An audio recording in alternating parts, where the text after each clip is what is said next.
Hi, my name's Adam. Thanks for joining us today. Today is day 2 of looking at CPP, when to take your CPP. And today we're going to cover off the break-even point. So, if you took your CPP at 60, it's going to be reduced by 36%, which we covered in yesterday's video. So if you missed that, click back. We'll put a link up above here that you can go back and watch that video first.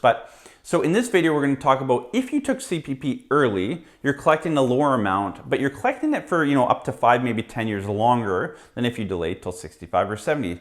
So what is the end benefit? When's the break-even point? So we're going to go through that, and we'll put some numbers up on the screen here shortly to kind of walk you through that. Because again, if you're taking less money at 60 than you would at 65, obviously there's a break-even point because you're starting here, you're getting money for longer, but this, eventually it tracks, and it would have been more worthwhile to wait to take your CPP. When is that age? We'll cover it off in a minute. If you're new to the channel, thanks so much for joining us today and watching our video today on CPP. Again, we're going through 5 videos on CPP, when to take it, calculating the break-even point, and then we're going to go through a video on taking it at 60, 65, and 70, and just give you some examples to help you kind of slot yourself into one of those examples to help you make a better decision around when to take your CPP benefit. And if you're not already subscribed to the channel, please hit the subscribe channel, notification bell, and if you like these videos, hit the thumbs up. It really does help these videos get out to more people, and more Canadians need to have this information. We see people take CPP at the wrong time all the time. This info needs to get out. Hit the like button. It really does help spread it out to more people, and it will help people save tens of thousands of dollars. We've seen it with our clients firsthand, and hopefully we can do the same for you. So let's calculate the break-even point on taking CPP. So we're going to throw some numbers up on the screen and just break down how this works and what we mean by break-even point. So let's assume your CPP at age 65 is $1,000. So again, if you take it at 60, it's going to be reduced by 36%, meaning that your monthly benefit will be $640. So from age 60 to 65, you're going to collect $38,400. So $640 times 12 months times 5 years. $38,400. Now, the monthly difference between taking it at age 60 versus 65 is $360. So $1,000 minus what you're collecting, $640, $360, or 36% of that original amount, okay? So you're taking $360 less per month by taking it at 60 versus 65. If we take the amount we collected, $38,400, and divide it by the monthly difference, $360, we get 106.67. So let's round that up to 107.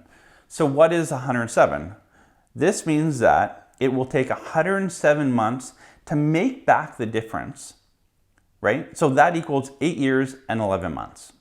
After 8 years and 11 months is our break-even point. So if we add 8 years and 11 months to age 65, we come out to 73 years old and 11 months. So almost 74 years old.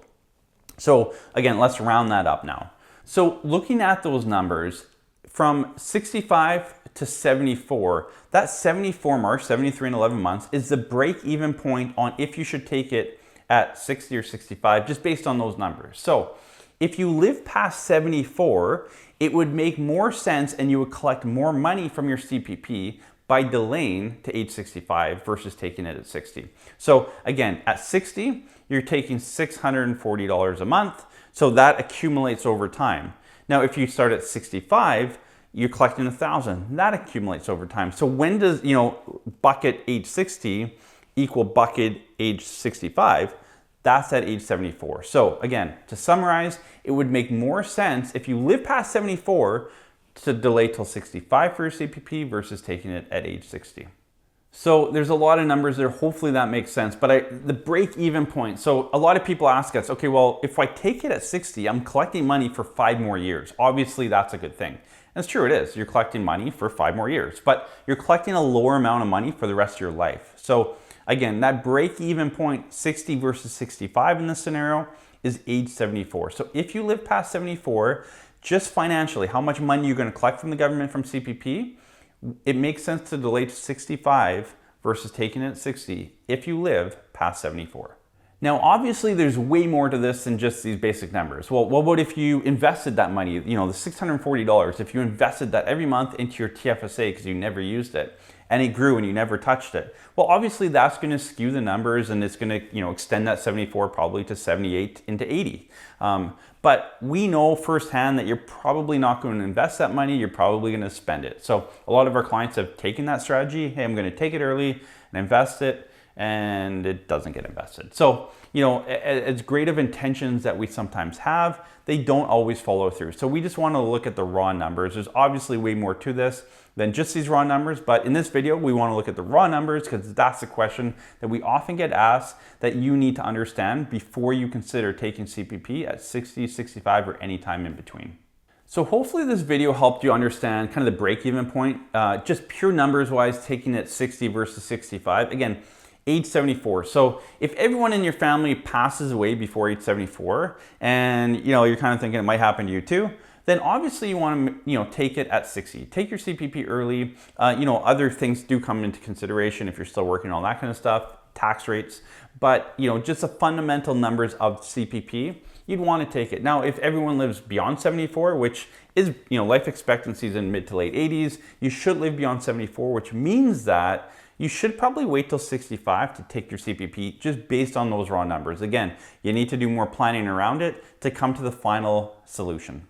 So that's it for today's video. Tomorrow we're going to talk about taking CPP at 60, and we're going to go through a real life example of a client of ours that took it at 60. It made sense for them, and it's really helped them with their cash flow and planning, and long term it made the most sense. So thanks so much for joining us for this video today. Hopefully you're getting a really good understanding of CPP, how it works, how much, when you should take it. And the next 3 videos, again, taking it at 60, 65, and 70 are really going to walk you through examples, and hopefully you can slot yourself in to one of those examples. Thanks again for joining us. Have a great day.